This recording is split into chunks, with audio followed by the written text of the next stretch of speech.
Buenas noches, bienvenidos a Odisea. Está en el centro de la escena pública el tema de la pobreza, por muchas razones obvias, por otras razones menos evidentes. Las más obvias, hay muchos pobres. Y ha habido más pobres a partir de la recesión que se inició a mediados del año pasado, con el rebrote de la inflación o el incremento de la inflación que ha habido en la primera mitad del año. Todo esto ha hecho que las variables que introducen en la economía de la pobreza se hayan incrementado, se hayan agudizado. También la pobreza es una cuestión de discusión, de análisis, de debate, porque alrededor de la pobreza hay una disputa política. Alrededor de los pobres hay una discusión respecto de cuáles deben ser las medidas para abordar el problema, y hay una discusión todavía más severa, no tan explícita, respecto de quién debe representar la voz de los pobres en la escena pública, quién debe hablar y demandar por ellos. Todo eso está en discusión hoy en la Argentina, es parte de la relación del gobierno con la oposición, pero también es parte de una reconfiguración de las organizaciones sociales, de la CGT, de la CTA y sobre todo de la relación de todos esos grupos con el kirchnerismo. ¿Cuál es la peculiaridad más inquietante de esta discusión sobre la pobreza? Que la estamos haciendo prácticamente a ciegas. ¿Por qué? Porque es muy difícil determinar hoy en la Argentina cuántos son los pobres, cuál es la dimensión del problema, y eso sucede, entre otras cosas, porque al destruir el INDEC, el kirchnerismo destruyó también el aparato de observación respecto de la pobreza. No solamente de la inflación, sino de una consecuencia de la inflación, que es la cantidad de pobres que aumenta o disminuye en un país. Para saber cuál es esa dimensión, tenemos que tener una muestra medianamente genuina, medianamente fidedigna de ese universo social, y tenemos que tener números respecto de cuánto cuestan las cosas, cuál es la canasta básica de alimentos, cuál es la canasta básica total, que implica los gastos que tiene una familia y en qué medida los puede afrontar o no, y eso determina la situación de esa familia en la pirámide social y la relación con el número de pobres que hay en el país. Bueno, dado que no había un aparato de observación porque el kirchnerismo destruyó el INDEC, el gobierno anterior podía decir que en la Argentina había nada más que 5% de pobres y 1,5% de indigentes. Si uno recurre a otras fuentes de observación, cambia ese panorama. La más calificada hasta hoy ha sido el Observatorio de la Deuda Social de la Universidad Católica Argentina. Está ligado, obviamente, a la Universidad Católica, está ligado a la Iglesia, está muy ligado al Papa Francisco. La Universidad Católica calcula una canasta básica para abril de este año de 1.220 pesos para alimentos, y si uno toma la canasta total, 1.549 pesos. La muestra sobre la que se basa el cálculo de pobreza del Observatorio de la Deuda Social de la Universidad Católica es una muestra, hasta ahora la más eficiente, la más transparente, pero es 1/3 de la encuesta permanente de hogares del INDEC, que está rehabilitándose ahora. Según esa muestra y según estos números, 1.220 pesos para la canasta de alimentos, 2.549 pesos para la canasta total de bienes básica de una familia, en la Argentina habría 32,6% de pobres en abril, son aproximadamente 12.300.000 personas, 12 millones de pobres, de los cuales 6,2% son indigentes, es decir, aproximadamente 2.400.000 indigentes.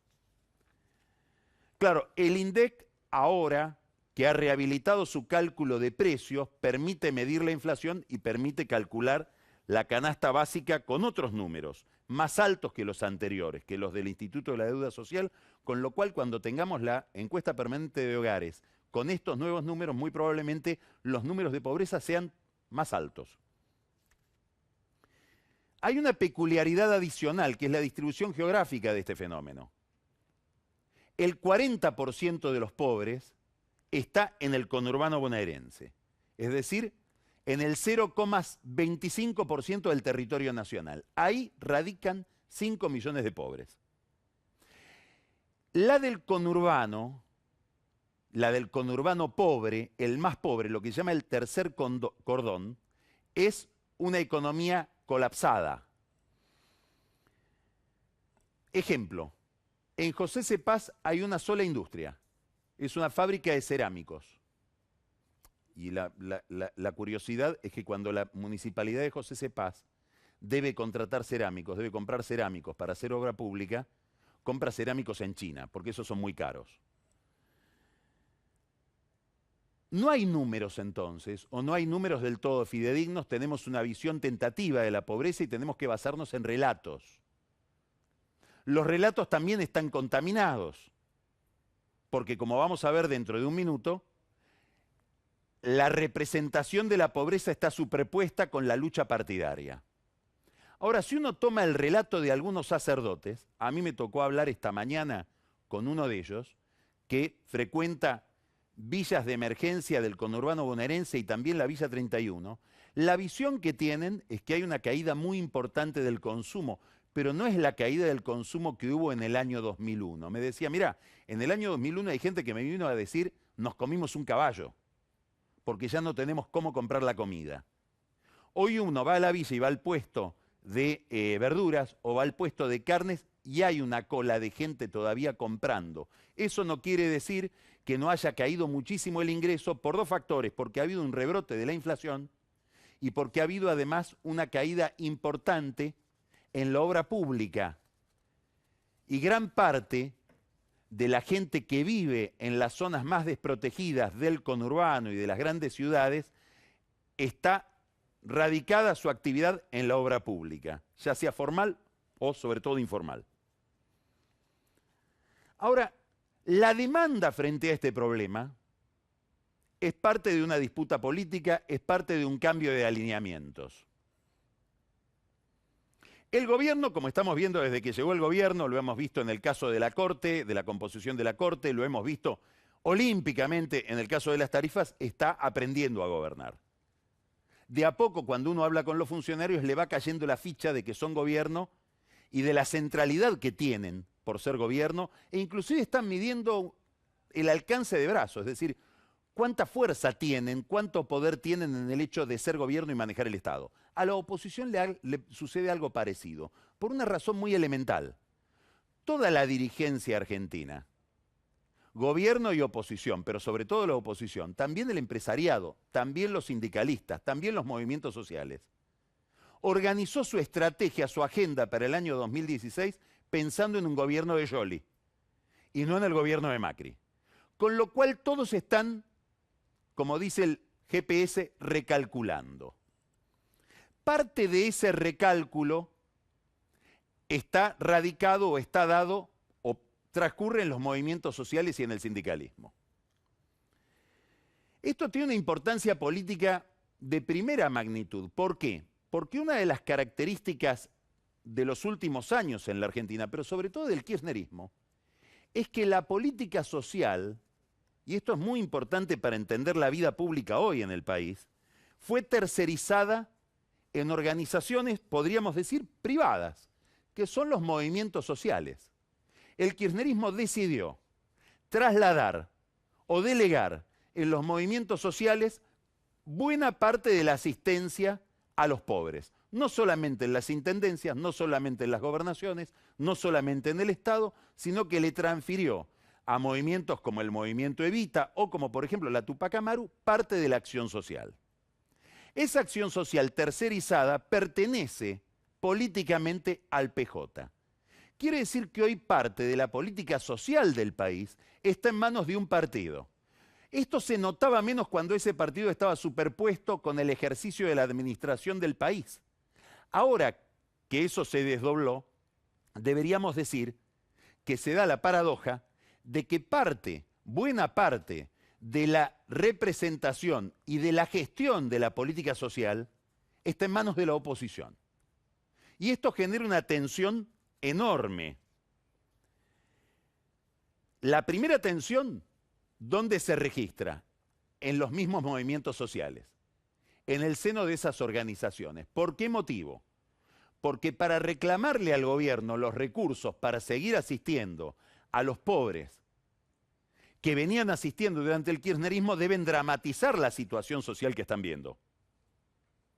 Y esto genera una enorme contradicción. Les cuento.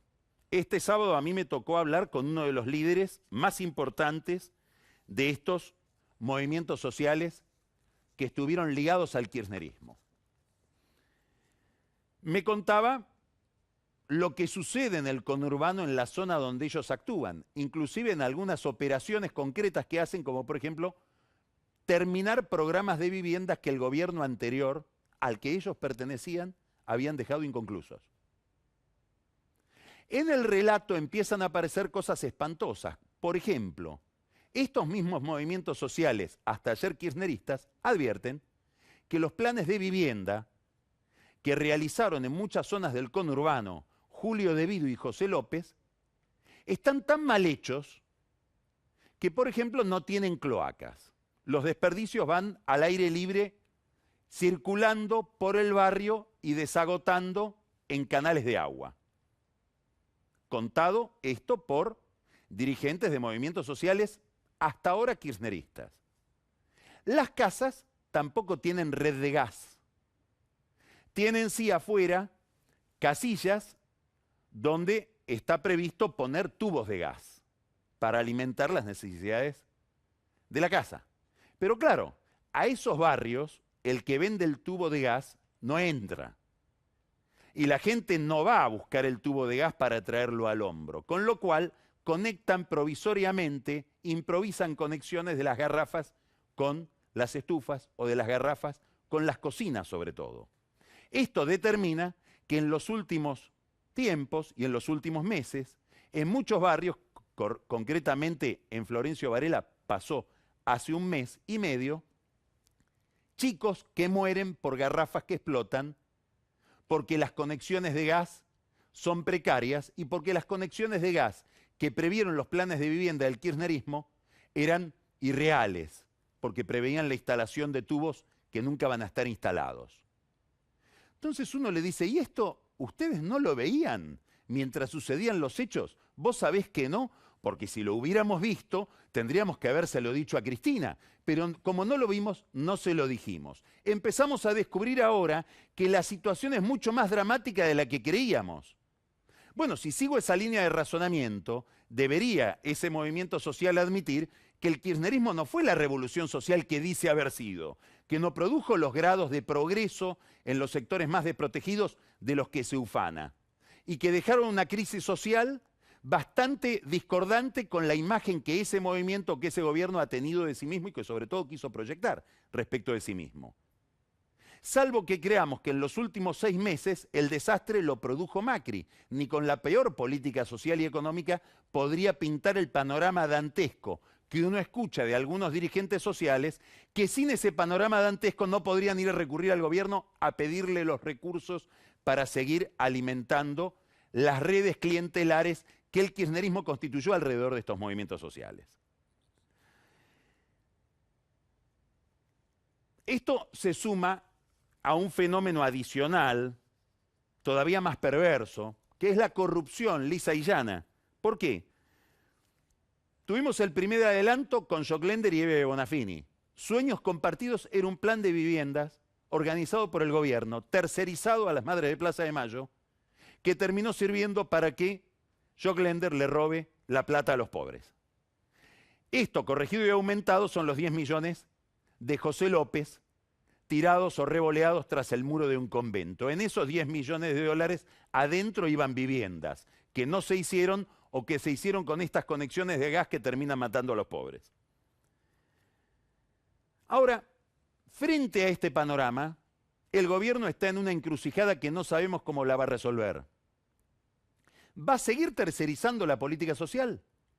¿O se va a hacer cargo el Estado de algo que debería hacerse cargo siempre? Primera pregunta, difícil de resolver, por dos razones. Porque dejar de tercerizarla implica abrir un conflicto muy importante con el peronismo, en este rubro. Y segundo, porque no sabemos si hay Estado como para que el Estado pueda hacerse cargo de esta tarea. Es decir, si hay un aparato burocrático eficiente como para poder procesar este tipo de problemas. A esto se le suma una disputa por la representación de los pobres, que es otro fenómeno que estamos viendo hoy. El sindicalismo sufrió un trauma importantísimo en el año 2001, el boom de desocupación, que le hizo perder cantidad de afiliados. Esos afiliados son los que terminaron alimentando como desempleados o como informales los movimientos sociales. A mí me ha tocado en aquel momento hablar con muchos sindicalistas que en el año 2002, 2003 dicen nos equivocamos, tendríamos que haber previsto algún mecanismo por el cual retener al desocupado dentro del gremio y dentro de la obra social. Se nos fue. Bueno, ahora lo que hay, y lo vimos ayer, este sábado, en la CGT, donde se produjo una reunión de la CGT con los movimientos sociales, es la intención del movimiento obrero de recuperar la representación de todos los, comillas, desposeídos, sobre todo porque hoy el trabajador formal es ya un privilegiado. Alrededor de esto se está generando un plan, que es exigirle al gobierno que pague un sueldo más sustentable que la asignación universal por hijo y que genere una obra social para informales y desocupados, que no la manejaría el Estado, sino que la manejarían los gremios, con un subsidio del Estado. Es decir, no sería solo la tercerización de los planes sociales, sino de la salud de los pobres, en manos de los sindicatos. Es un proyecto sumamente controvertido por muchas razones. Primero porque no sabemos muy bien cuál es el padrón de personas que representan los movimientos sociales. Ayer un ministro me decía, me vinieron a pedir 10.000 planes sociales. Les dije, tráeme los nombres. No, ¿cómo los nombres? Sí, los nombres de los 10.000 beneficiarios. Hasta ahora me trajeron 300 personas nomás. 10.000 todavía no consiguieron. Entonces, ¿habrá algún censo de cuántos son las personas que están detrás de los recursos que se le entregan al movimiento Evita, a Barrios de Pie, a la Tupac Amaru, a la Confederación de los Trabajadores de la Economía Popular, que son estas organizaciones? Primer signo de interrogación. No tenemos siquiera un censo de cuántos son los afiliados a las obras sociales. Los sindicalistas cobran subsidios sin mostrar cuáles son el verdadero número de afiliados que tienen detrás. Y el gobierno le da los subsidios también sin preguntar con tal de no entrar en un conflicto. A todo esto se le agrega una última novedad, que es la participación de la Iglesia. En esta reunión del sábado, cada panel de sindicalistas con líderes sociales estaba acompañado por un obispo. Detrás de esta configuración está la mano de Bergoglio, que muy probablemente aspire a que los movimientos sociales se integren al mundo del trabajo formal. Algo muy distinto de esta idea de generar un submundo de pobres con sueldo y obra social de gente que no saldría nunca después de esa condición. Entre otras cosas porque para salir de esa condición habría que revisar las rigideces y los privilegios del mundo del trabajo formal. En el fondo hay una contradicción entre los intereses del que representa al trabajador formal, el sindicato, y el que representa al desocupado. En gran medida, el desocupado es desocupado porque ese otro mundo es muy cerrado, muy rígido. Esto, curiosamente, lo explicó en una entrevista que le hicieron en Clarín uno de los delegados, uno de los enviados del Papa, Marcelo Sánchez Orondo, que es arzobispo en el Vaticano. Y dijo, los movimientos populares reciben algún tipo de subsidio, pero no es una forma plena de participación en la sociedad. Todos tienen la misma ciudadanía y tienen derecho a tener trabajo con todo lo que ello implica. Una idea bastante distinta de la que están pensando ahora los movimientos sociales para reclamarle al gobierno. Bueno, el 15 de octubre, Macri se va a ver con el Papa. Seguramente van a hablar de esto. Sánchez Orondo dijo, al Papa nadie le explica muy bien cuáles son los planes del gobierno. Tal vez Macri debería explicarle qué tiene pensado para todo este universo. Y tal vez el Papa esta vez le sonría. Ya empezamos Odisea, vamos a hablar hoy en un cambio de planes con Nico Duhovne primero, de la llegada del secretario del Tesoro de los Estados Unidos a Buenos Aires, y después seguimos con el debate en los Estados Unidos y los acuerdos de paz en Colombia. Ya volvemos.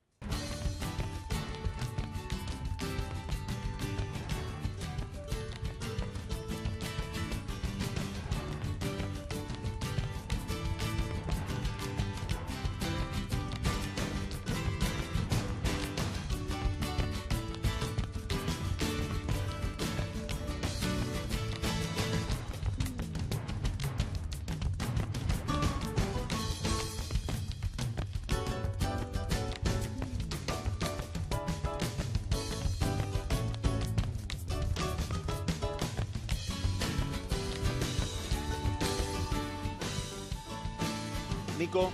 Bueno, aquí estamos.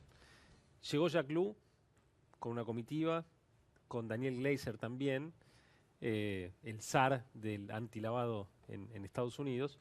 Me parece que la visita de Jack Lew en este momento es un espaldarazo muy grande para el gobierno que está presionando a los contribuyentes para que ingresen al proyecto de exteriorización de activos. Es importante destacar lo que dijiste, ¿no? Digamos, llega con el que sería el titular de la UIF norteamericana. Así es. Que depende, como depende ahora acá, del Departamento del Tesoro. Así es. Es decir, el que tendría que perseguir el dinero negro. Claro, entonces dan la señal de que Argentina, junto a Estados Unidos, marcha a un acuerdo de intercambio de información, que es lo que temen quienes tienen cuentas en los Estados Unidos y que los forzaría a entonces decidir ingresar a la exteriorización de activos que propone el gobierno.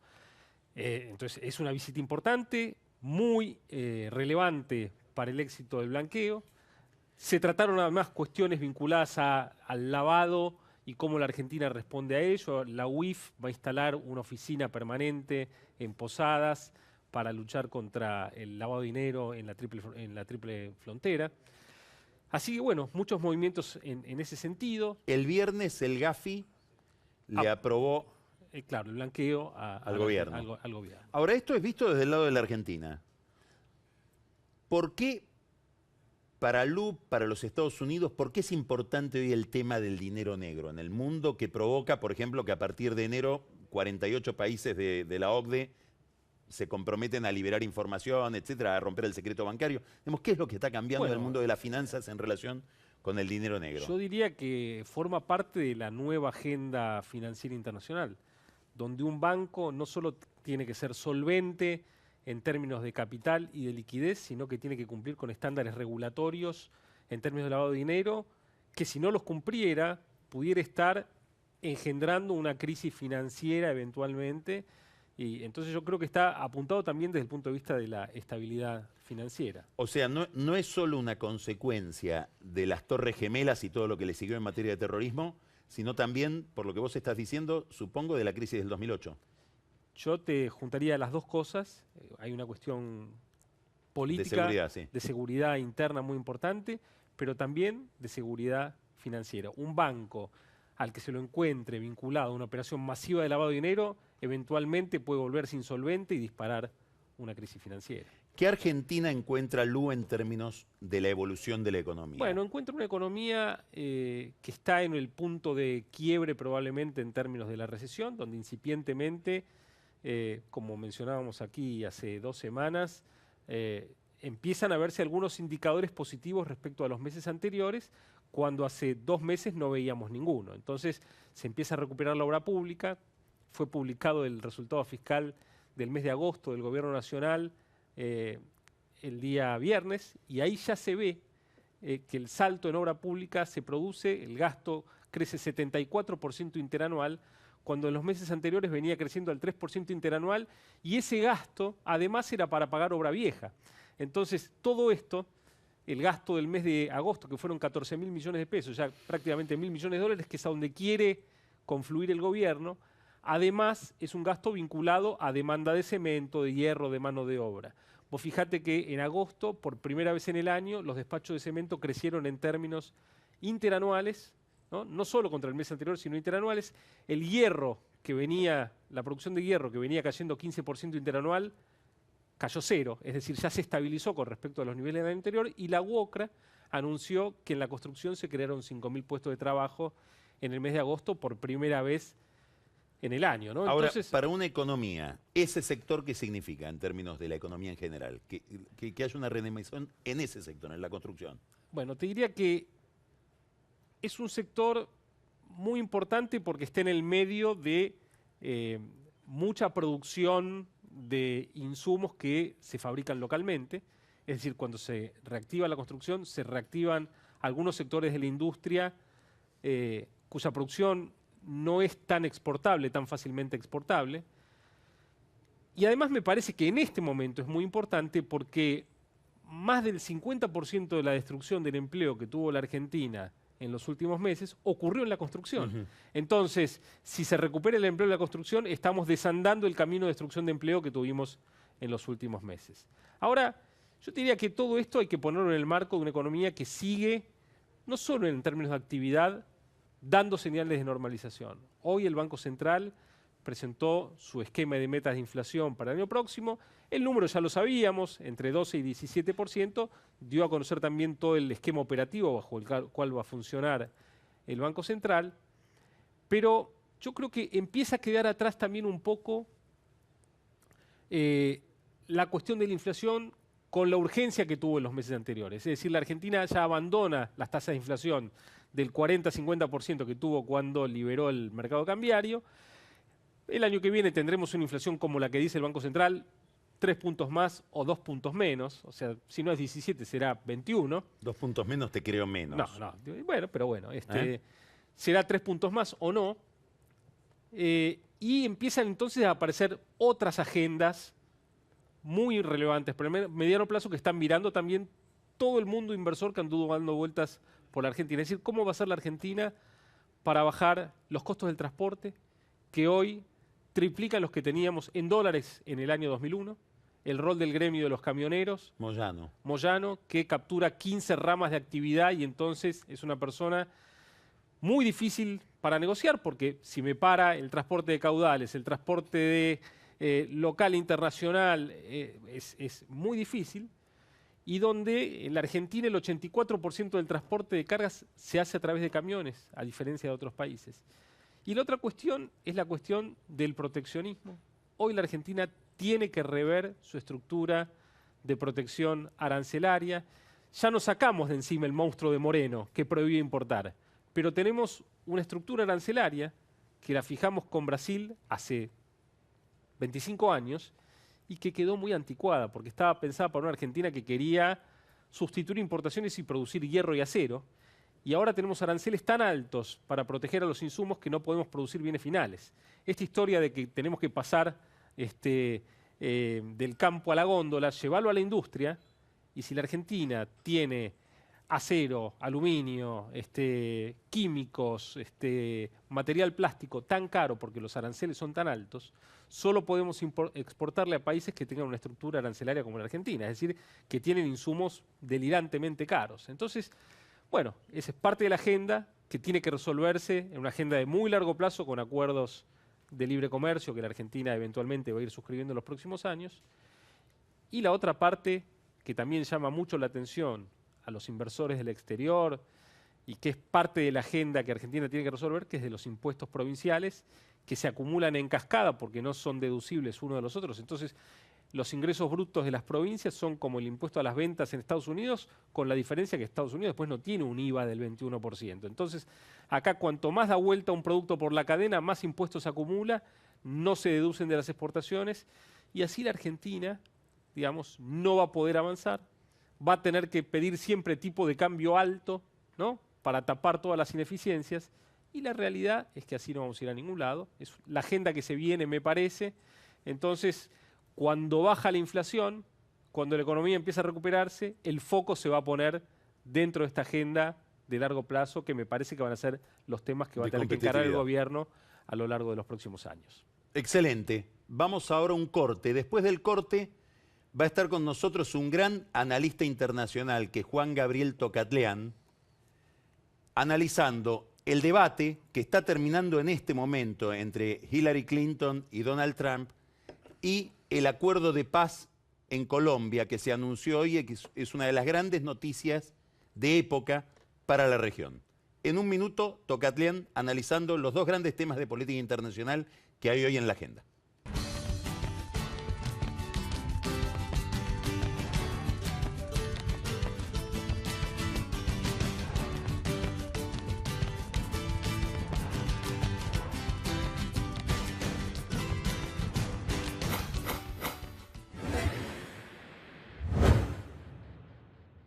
Balance Capital, un mejor lugar para sus inversiones. www.balance.com.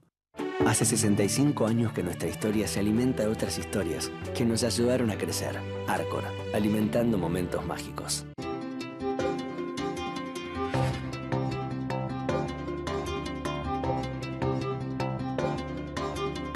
Se inicia una nueva era en el comercio exterior argentino. Adrián Mercado, atento al dinamismo del mundo de los negocios, presenta su nueva división Comercio Exterior para atender la oferta y la demanda de los proyectos mineros, agroindustriales y portuarios. Adrián Mercado, División Comercio Exterior. Llegó la hora de salir al mundo. Editorial Temas presenta la 5ª edición del libro de branding más leído, La promesa de la marca, por Alberto Wilański. Claves para la diferenciación en el nuevo escenario competitivo. Encontralo en las mejores librerías. Nuestra tecnología está creando un nuevo concepto en calzado de seguridad, único con inyección directa de PU, TPU o caucho, puntera de composite, más resistente y liviana que el acero. Zapatilla Muta, sumamos confort y seguridad al uso diario. OMU, nuestro liderazgo a tus pies.